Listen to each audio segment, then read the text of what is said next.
Hello student.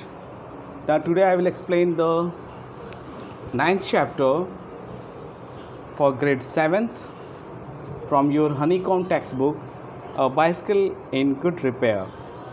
ये जो chapter है इसको लिखा है थॉर्मी ने। और इस चैप्टर में जो दो फ्रेंड्स होते हैं वो बाइसिकलिंग करने का प्लान बनाते हैं, फिर अचानक से क्या होता है उनकी बाइसिकल ख़राब हो जाती है और जो उसका फ्रेंड होता है वो रिपेयर करने लगते हैं। तो क्या क्या रिपेयरिंग में प्रॉब्लम आता है, कैसे वो रिपेयर करते हैं, ये सारा इस चैप्टर में एक्सप्लेन किया गया है। तो let's see now what is the chapter.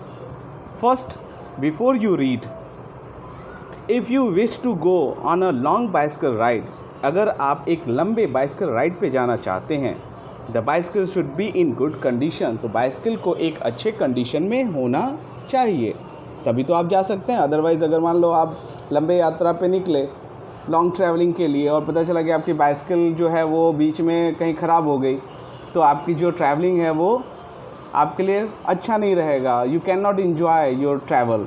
So if possible, अगर पॉसिबल हो पाए, an expert mechanic should overhaul it, तो जो एक्सपर्ट होते हैं बाइसिकल रिपेयर करने वाले वो क्या कर सकते हैं, उसको अच्छे से रिपेयर कर सकते हैं। But what happens if the machine has a will to its own and the mechanic knows next to nothing, और अगर क्या हो जो मशीन है वो ख़राब हो जाए और जो मैकेनिक है उसको पता ही ना हो कि वो कैसे उसको रिपेयर कर सकता है। सो let's see now the chapter, A Bicycle in Good Repair. A man I knew proposed one evening we should go for a long bicycle ride together on the following day, and I agreed.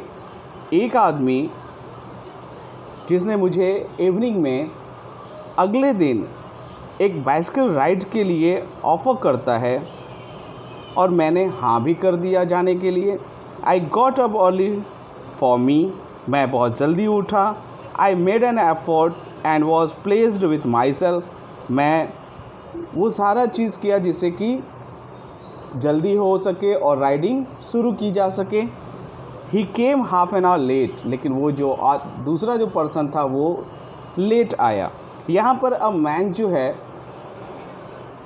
ये writer का friend है और आई जो है ये writer हैं। तो मतलब राइटर को किसी उनके फ्रेंड ने ऑफ़र किया कि वो दोनों जाना चाहते हैं घूमने के लिए, और ऐसे में क्या होता है कि राइटर जो होते हैं वो बहुत जल्दी उठ जाते हैं और वेट करने लगते हैं अपने फ्रेंड का, लेकिन उनका जो फ्रेंड होता है वो हाफ एन आवर लेट आता है वहाँ। I was waiting for him in the garden, मैं उसका गार्डन में वेट कर रहा था। It was a lovely day, दिन बहुत ही अच्छा था। ही सेड, उसने कहा, that's a good looking machine of yours, आपकी जो बाइसिकल है वो बहुत अच्छी दिख रही है। हाउ डज़ इट रन, ये कैसे चलती है, ये ठीक से चलेगी? Oh like most of them, I answered, हाँ जैसे सभी चलते वैसे ये भी चलेगी। Easily enough in the morning, goes a little stiffy after lunch.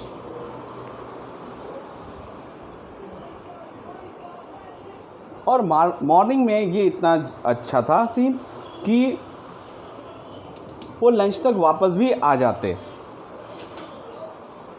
He caught hold of it by the front wheel and the fork and shook it violently. तभी वो जो उसका फ्रेंड था राइटर का, उसने क्या किया कि उसने व्हील जो आगे की होती है उसको थोड़ा सा हिलाया और I said, don't do that, you shall hurt it. तभी राइटर बोलते हैं ऐसा मत करो, तुम उसे ख़राब कर दोगे। I did not see why he should shake it. मैं ये नहीं देख सकता था कि वो इस आगे वाले व्हील को शेक क्यों कर रहा है, हिला क्यों रहा है। It had not done anything to him. उसने उसके लिए कुछ भी नहीं किया। Beside, if it wanted shaking, केवल वो क्या करना चाहता था, उसको आगे की व्हील को हिलाना चाहता था। I was the proper person to shake it. मैं ही एक ऐसा पर्सन था जो उसको अच्छे से शेक कर सकता था, मतलब कि बाइसिकल को चेक कर सकता था। I felt much as I should had he started waking my dog, waking means होता है बिटिंग, स्ट्राइकिंग, और मैंने ये महसूस किया कि मुझे ऐसा करना चाहिए, मतलब बाइसिकल को जो चेक करना है वो राइटर को करना चाहिए, क्योंकि वो बाइसिकल जो थी वो राइटर की थी। ही स्टार्टेड वैकिंग माई डॉग, मतलब वो मेरे जो डॉग था उसको वो क्या करता है, मारना शुरू कर देता है। He said this front wheel वॉबल्स, तो वो कहता है कि फ्रंट व्हील जो है वो वॉबल्स कर रही है, मतलब कि वो ठीक से नहीं चल रही है, that is move unsteadily from side to side. I said, तभी राइटर बोलते हैं, it doesn't if you don't wobble it, ऐसा कुछ नहीं होगा अगर तुम नहीं हिलोगे तो। इट डिड नॉट वॉबल, वो वॉबल नहीं करेगी। As a matter of fact nothing worth calling a wobble, और मतलब ये था कि हम उसको वैबल नहीं बुला सकते। He said this is dangerous, have you got a hammer, तभी वो उनका फ्रेंड कहता है ये बहुत ख़तरनाक होगा, क्या तुम्हारे पास हैमर है, हथौड़ा है। I ought to have been firm, but I thought that perhaps he really didn't know something about the businesses. मैं ऐसा कर सकता था, मैं उसको सर्च करके ला सकता था, लेकिन मुझे ऐसा लगता था कि शायद ये इस रिपेयरिंग के बारे में, बाइसिकल के रिपेयरिंग के बारे में नहीं जानता है। I went to the tool shed to see what I could find, मैं टूल शेड में जाता हूँ, वहाँ से सर्च करता हूँ कि क्या मैं ला सकता हूँ रिपेयर करने के लिए। When I came back, he was sitting on the ground with the front wheel between his legs. जब मैं वापस आया तो मैंने क्या देखा कि इसने अपने पैरों के बीच में व्हील्स को रख के ग्राउंड पे बैठा हुआ था। He was playing with it, वो उससे खेल रहा था। Twiddling it round between his fingers, वो टर्न कर रहा था, मतलब उसको घुमा रहा था अपने फिंगर से। The remnant of the machine was lying on the gravel path beside him, जो उसकी बॉल बेयरिंग थी वो उस मशीन के जो पाथ, जो व्हील था, उससे बाहर निकल के आने लगा। He said it looks to me as if the bearing were all wrong, मुझे ऐसा लग रहा है कि इसकी जो बेयरिंग है वो गलत तरीके से लगी है। आई सेड, तभी राइटर बोलते हैं, don't you trouble about it any more, ज़्यादा परेशान मत हो, you will make your self tired, तुम अपने आप को थका दोगे इसको रिपेयर करने में। Let us put it back and get off, हमें इसे वापस ऐसे ही लगा देना चाहिए। Now you can see here in this figure how he was sitting, कैसे वो बैठा था उस राइटर का फ्रेंड, कैसे वो उसको रिपेयर करना चाहता था।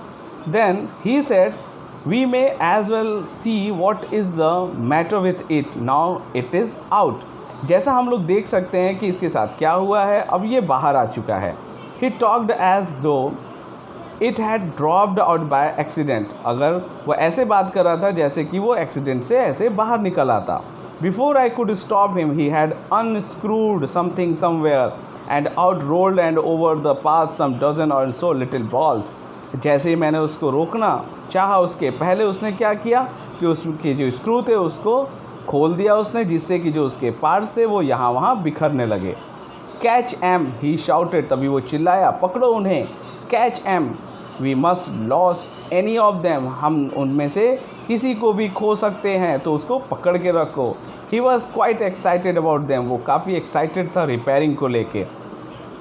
We grovelled round for half an hour, हम लोग लगभग आधे घंटे तक उन सारे चीज़ों को खोज के इकट्ठा करते रहे।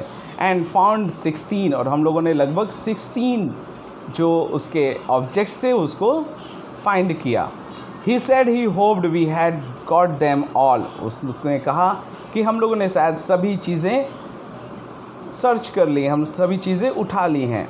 बिकॉज इफ़ नॉट, अगर हम ऐसा नहीं करेंगे तो it would make a serious difference to the machine, तो ये मशीन के लिए बहुत बड़ा प्रॉब्लम क्रिएट कर देगा। I put them for safety in my hat, मैंने सभी को उठा के अपने हैट में सेफ्टी से रख दिया। It was not a sensible things to do, I admit, ये इतना भी अच्छा वर्क नहीं था, मैं इसको एक्सेप्ट भी करता हूँ। क्यों? क्योंकि अगर मशीन को रिपेयर करने नहीं आता है तो उसे ओपन नहीं करना चाहिए। क्यों? क्योंकि एक भी पार्ट्स अगर उसका मिस हो गया तो मशीन जो है वो प्रॉपर वर्क नहीं कर सकता. So student, I will explain the next video. You have to read this part, that is the first part, and the next I will explain again. Thank you.